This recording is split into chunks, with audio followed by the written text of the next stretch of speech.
السلام عليكم ورحمة الله وبركاته. بسم الله الرحمن الرحيم. الحمد لله رب العالمين والصلاة والسلام على سيد المرسلين وعلى آله وصحابته أجمعين وبعد. Alhamdulillah, we have now reached the sixth or the seventh.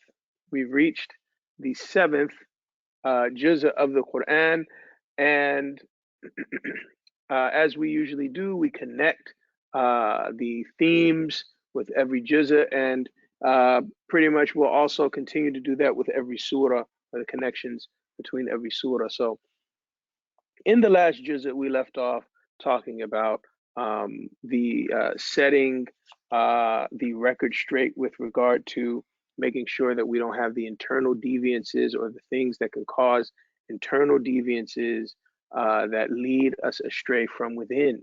And a lot of that had to do with or revolved around the traits of consuming falsehood, whether you're consuming falsehood through eating or consuming falsehood through lies, listening to falsehood, or things of that sort. So Allah subhanahu wa ta'ala continues on that theme. And he says, after he speaks about Christians, particularly the Christians who have an affinity towards Islam, like the Najashi, who heard the message, and he was already a sincere person, and he recognized the truth in the message, particularly about Isa alayhi salam, Jesus Christ. And so Allah subhanahu wa ta'ala highlights that. He highlights the fact that there are some Christians, particularly they're more commonly found among people who are Christians, because they're so ascetic. They have a otherworldliness, or they're more in tune with the hereafter. You have many people who are spiritual. Basically, they're very spiritual people, and so because they're spiritual people, they tend to connect to the spiritual message of the Quran, and so and they become Muslim and they follow the guidance of the Prophet Muhammad sallallahu alaihi wasallam. However, that said, Allah subhanahu wa ta'ala makes it clear that this Sharia, this religion of the Prophet sallallahu alaihi wasallam, this version of Islam that has come, that is the last version and the universal version of the religion, is different than the past, right? And so Allah subhanahu wa ta'ala talks about how it's different with regard to its laws. We already talked about some of the aspects that were mentioned before about what's halal and what's haram. Allah subhanahu wa ta'ala goes into a little bit more detail, or he re-emphasizes that towards this part of the surah. So he says, for example, Ya ayyuhalladhina amanu, la tuharrimu tayyibati ma ahallallahu lakum. O you who believe, don't forbid the good that I have made halal for you. So things that he has made halal for us is good. And so why would we, so long as it's good for us, why are we forbidding it from ourselves? Well, that's hard to do. And at the same time, don't go to the other extreme and go beyond the bounds. Inna Allah la yuhibbul mu'tadeen. Allah does not like people who does not love people who go beyond the bounds. وَكُلُوا مِمَّا رَزَقَكُمُ اللَّهُ, and eat from the provisions that Allah subhanahu wa ta'ala has given you, halalan, tayyiban, halal and good, right? Wholesome and good and halal. Not everything that's halal is necessarily good for you at every particular time or every particular place. It might be halal, but there might be better options. There are degrees of goodness within the halal, but it's still halal. It's not haram, and it's not going to anything that is halal is not going to incur a sin, but it might be something that you might find that's even better, a better form, better version of something that is halal. But the point here is that Allah subhanahu wa ta'ala has made certain things halal for us, and so don't go and make those things haram or forbid those things from yourself just because out of some religious dedication. No, that there's a balance, and we have the sunnah of the Prophet sallallahu alaihi wasallam. We already have the wisdom there, and so we just follow that. And so Allah subhanahu wa ta'ala shows how we should avoid. Again, this goes back to that theme of deviating from the religion as the people of the past. So he tells us to avoid the changing those things. And now there are things that are haram, And Allah subhanahu wa ta'ala mentions those things. Like there's definitive things that are clearly haram. Like for example, alcohol and gambling. Ya ayyuhalladhina amanu. إنما الخمر والميسر والأنصاب والأزلام رجس من عمل الشيطان. It's not just haram, but it's filth from the devil. فاجتنبوه, so stay clear away from it. لعلكم تفلحون. If you want to be successful, you got to stay clear away from that. Why? Because Allah subhanahu wa ta'ala, He gives us, because this is a strategy to misguide us. إنما يريد الشيطان أن يوقع بينكم العداوة والبغضاء. The shaitan wants to, he wants to begin to sow these seeds of enmity, sow the seeds of hatred, incite these things. But he has to do that by diminishing the human mind. He has to do that by tampering with our emotions, making us addicted to wealth, making us addicted to substance abuse. And then once we become addicted to these things, then we're more liable to abuse ourselves, abuse the religion, and abuse others. So Allah subhanahu wa ta'ala tells us to stay clear away from that. And so there are certain things that are haram that are bad for us. And so we should stay away from those things. But we should avoid, on one hand, we need to avoid making certain things haram that aren't haram, that are halal. And then at the same time, we need to avoid the things that are actually haram that Allah subhanahu wa ta'ala mentions. Sometimes we get focused on things that are halal and we debate about the halal, right? This isn't a good thing or this is a good thing. But let's make sure first and foremost that we're not doing the haram, right? Let's focus on the things that are clearly haram, stay away from those things. Those are the things that are really going to get us in this life and in the next. Whereas the things we debate about that are halal, we can, there are degrees of goodness. That's a luxury, right? These are all luxuries of degrees of goodness. And so, we want to do good, but at the same time, we don't want to lose sight of the fact that there are real harmful things that Allah subhanahu wa ta'ala has prioritized for us. And the other thing that Allah subhanahu wa ta'ala mentions here is He begins to remove or change or reset the laws that the Quraysh had placed upon themselves with regard to the Hajj. So after time, people start developing new customs and things like that with regard to worship, and then those customs might sometimes become indistinguishable from laws. And so in the past, this used to happen more often before the time of the Prophet sallallahu alaihi wasallam. So the Quraysh, they had developed all these different practices that you can't do this during Hajj, you can't do that during Hajj, things that were just introduced that that were just maybe a matter of custom or what have you, but now they're considered religion. Now this is considered like this is haram.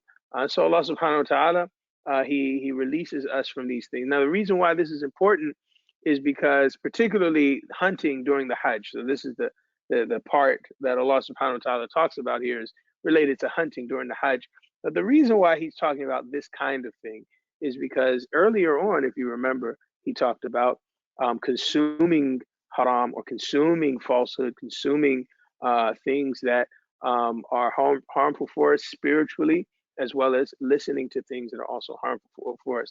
And so by virtue of that, we wind up producing things that are also harmful and haram. And so we have to know what are those things that are haram to consume. And so Allah subhanahu wa ta'ala, He's going through the things, the limited things. First, He talks about things that are halal. So here are the things that are halal. Here are the things that are haram. And then here are the things that people are saying are haram that aren't haram anymore. Right? I'm telling you these things aren't haram. So Allah subhanahu wa ta'ala is basically saying that, the أحل لكم صيد البحر وطعامه. For example, fishing. Any fish that you get from the sea is halal. متاعا لكم وللسيارة, and so on and so forth. وحرم عليكم صيد البر ما دمتم حرما. On the other hand, when it comes to hunting during the season, while you're in ihram specifically, while you're in the state of ihram, yes, that's haram, right? So Allah subhanahu wa ta'ala is setting the record straight. Now, now that we have an idea of the general things that are halal, general things that are haram, and you read more, I'm just going through highlights. You read more and you'll get more detail out of this. Allah subhanahu wa ta'ala also protects. So he protects the. So even though he says you can hunt if you're not in a state of ihram, right? But even when you're not in a state of ihram, Allah subhanahu wa ta'ala talks about, or even when he's talking about hunting, he also talks about the rights of an animal and how those rights need to be maintained. Um,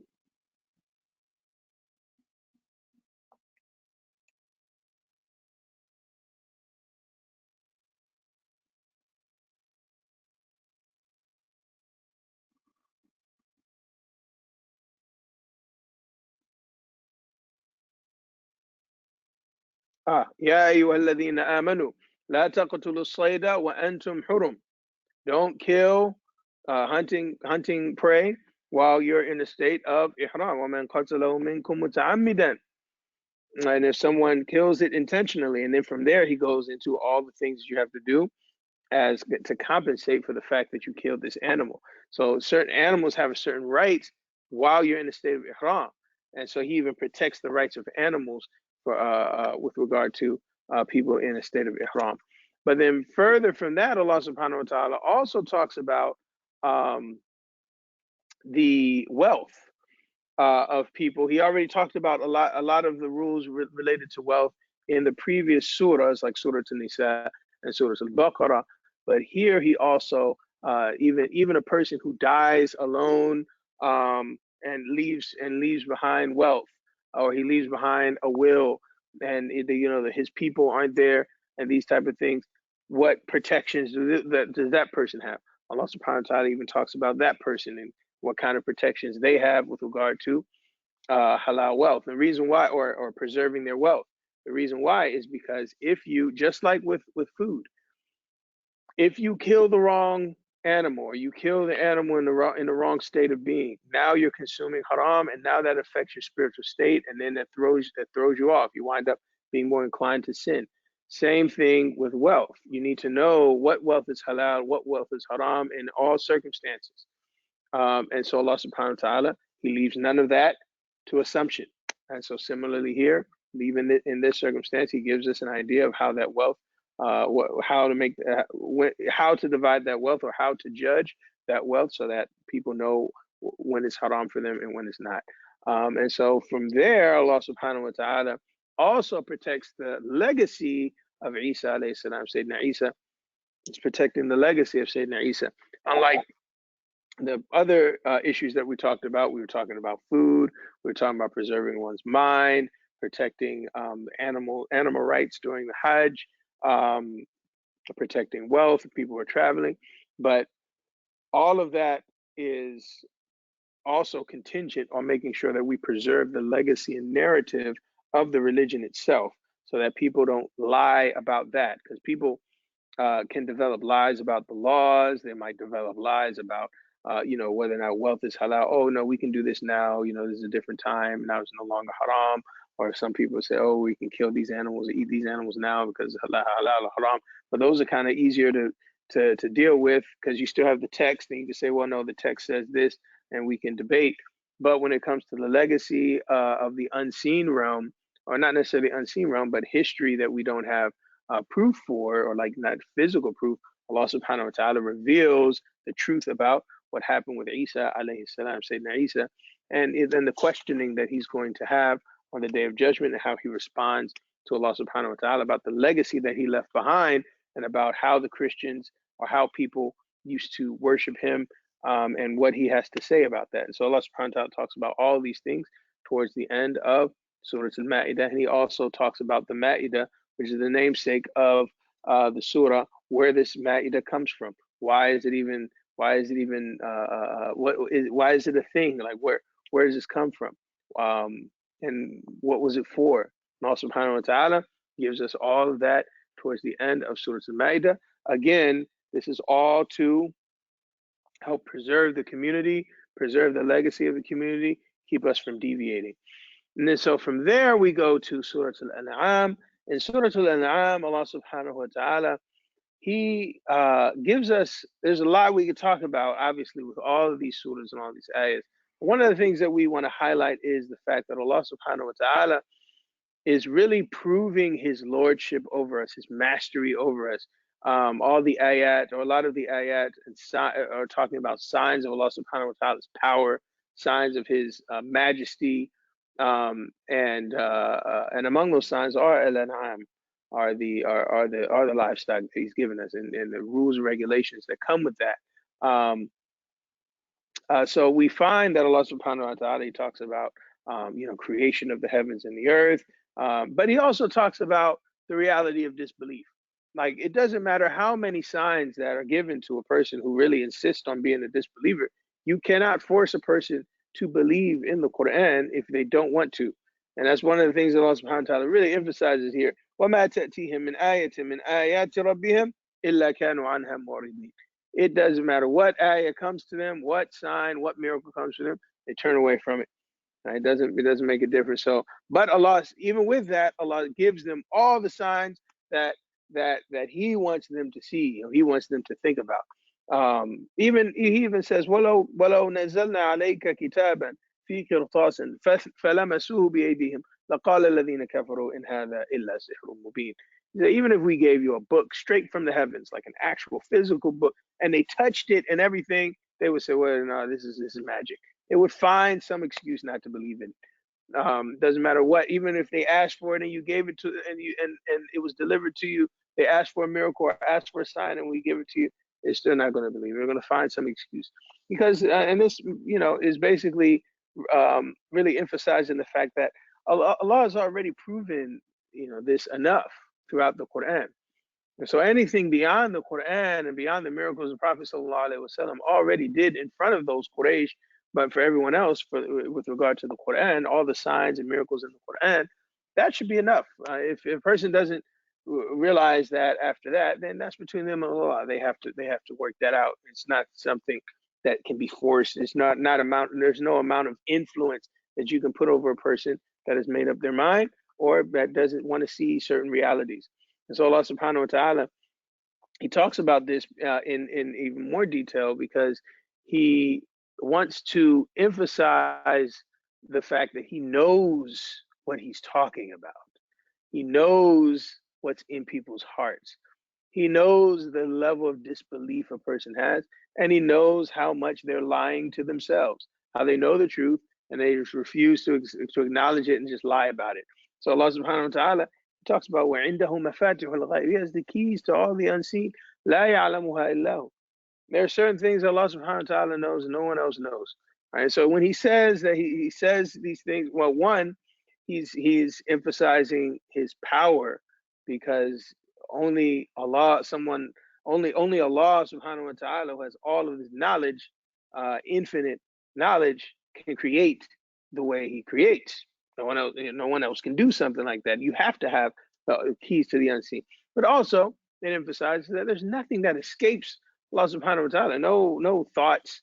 There's nothing. You can't fool Allah subhanahu wa ta'ala. When Allah gives you an ayah or a sign or a lesson or a miracle, and you reject it and you make all the excuses in the world, Allah knows. Allah knows what's really going on. وَيَعْلَمُ مَا فِي الْبَرِّ وَالْبَحْرِ وَمَا تَسْقُطُ مِنْ وَرَقَةٍ إِلَّا يَعْلَمُهَا. Every leaf that falls from a tree, He knows it. وَلَا حَبَّةٍ فِي ظُلُمَاتِ الْأَرْضِ. Every single seed in the depths of the ground. Every seed, He knows it. He knows where it is. He knows what's happening to it. And so Allah subhanahu wa ta'ala, He's emphasizing that I know everything, right? And so how can you know all of these signs? How can you know Allah subhanahu wa ta'ala's power after He's told you all of this? He's given us all these signs, all this description, undeniable realities, and then people are still in denial. People can still be in denial. And that's what Allah subhanahu wa ta'ala emphasizes. And throughout ayah after ayah, Allah subhanahu wa ta'ala talks about وَمِنْهُمْ مَن يَسْتَمِعُ إِلَيْكَ وَجَعَلْنَا عَلَى قُلُوبِهِمْ أَكِنَّةً أَن يَفْقَهُوا وَفِي آذَانِهِمْ وَقْرًا. People who are listening to you, but their hearts are completely shut off from it. Their ears aren't listening. And because people know when that's happening, right? Even when someone's talking to you, you really don't want to listen to them. You have your own response, and you just you shut off from the person who's talking to you. So similarly, they don't want to hear it. Um, even if they saw every single sign, they would not believe. Regardless of all, it's not about the argument not being rational or reasonable enough. It's not about the sign not being amazing enough. It's about the state of their hearts, and that's it. And so Allah subhanahu wa ta'ala, He emphasizes this throughout the Quran, as well as the consequences of what happens to people who are in that state. We ask Allah subhanahu wa ta'ala to open our hearts to the truth, and our eyes and ears to the guidance, and our bodies to follow that and to submit to that. So Allah subhanahu wa ta'ala gives us examples, as He usually does. Whatever He gives you a concept or principle or something that happens, or He declares something, He usually gives us example through the prophets, usually, as to how that looks in real time. So Allah subhanahu wa ta'ala gives us the story of Ibrahim alayhi salam. So He uses very rational arguments He's talking about. And He uses arguments that are relatable to the people He's talking to. Right? If He went somewhere else, as we'll see, He uses different arguments. But here He's using the argument of the sun and the moon and the stars. He says, okay, this is my Lord and this is my Lord. And then He shows that in each case, that if you worship the sun, that's deficient because it sets. If you worship the moon, that's deficient because it sets. If you worship the stars, that's deficient. That's deficient because they're blotted out by the sun, and so on and so forth. Right. So He shows that there are deficiencies in all these things that people claim to worship, and so He worships the one that created all of it. Right. So it's a very basic logic. It's very simple but very powerful logic that I will not worship anything or anyone that is deficient, that lacks all power, that lacks, that is weak in any way.